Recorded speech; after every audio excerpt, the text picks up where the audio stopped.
Gross 83, live in Woodstock, and this will most likely be the final review of 2022. I would like to wish everyone a happy and prosperous new year, and I know it's very popular to say, oh, I hope it was better than last year. Well, this year was not that bad. I would put it as an average year. Definitely the worst thing that happened this year is that I had to put Bardot to sleep. That was like probably the worst. Although the best thing that came out of that moment of sadness was that I got to adopt Angel, who is a beautiful calico, and I'm very happy to have her. So losing one cat was the absolute worst part of 2022, but one of the best parts was getting to meet Angel, who is right now chasing her brother all around the house. So we're not here to talk about how good or bad the year was, though. I mean, we can, but I don't think people really give a crap about my opinions. But hopefully there's something that I hope they do give a crap about, is what beer I'm about to review next. And by next, I mean right now. December 30th, 2022. And it is, what time is it? It is 5, or just before 5 o'clock. We'll call it 5 o'clock. My clock actually says 4:59, so it's very close to 5 o'clock. Now this might be considered a little bit late, since the holiday season is drawing to a close, as Christmas has already passed, obviously.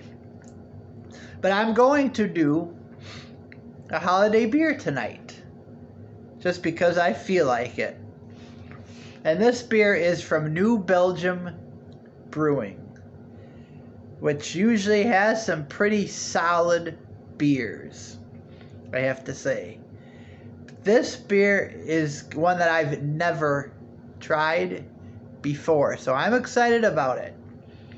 This is New Belgium Holiday Ale, and this has flavors of cranberry and spice. Now this one is coming in at 7.5.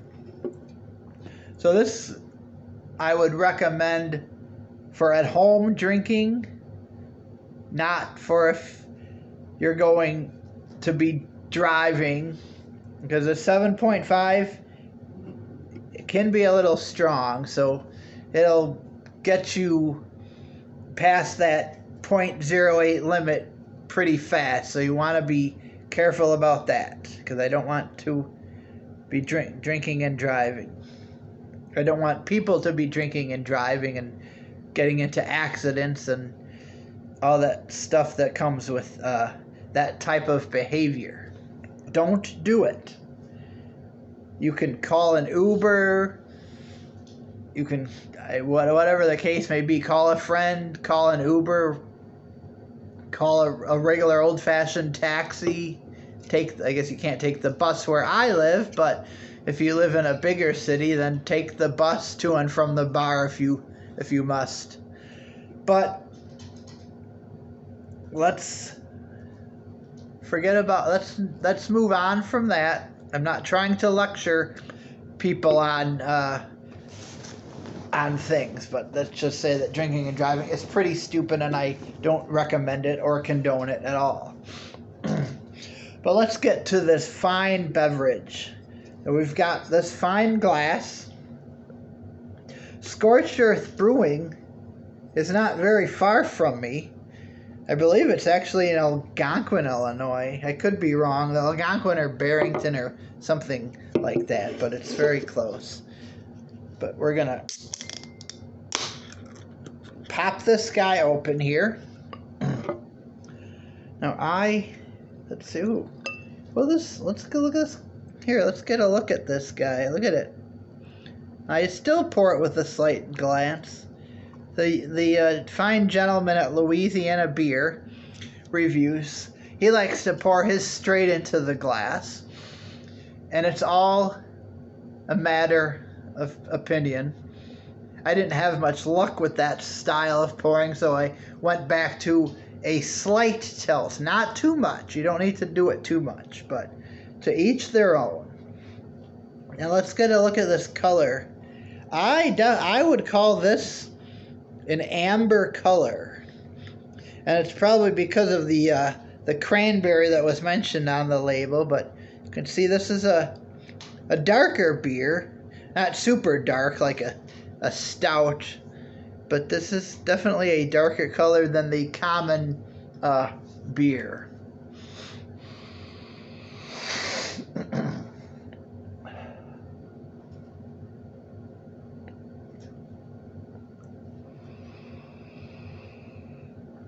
Very pleasant aroma.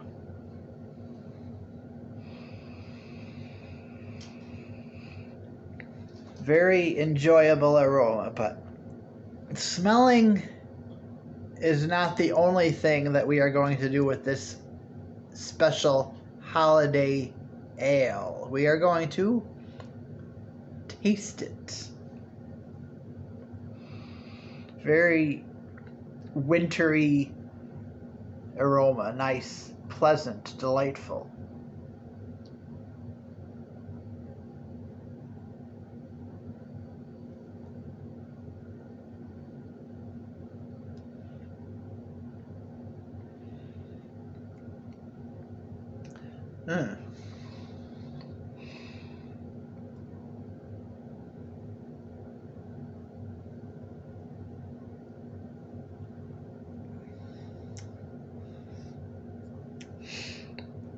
That cranberry is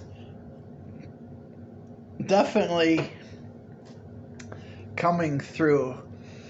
In fact, it is a little strong for my taste, as I don't much care for fruited beers. So I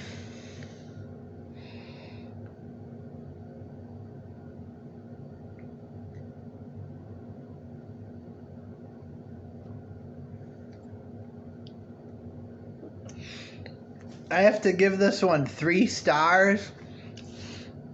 And I had a feeling what it was going to be going in, but you don't know it till you try it, and just that cranberry is a little too overwhelming for me. Now another person might like that if they like the fruited beers, the beers with the strong fruit flavors. That's not really my style. That's the same reason I didn't care for rind over matter, because that lemon came through so strong.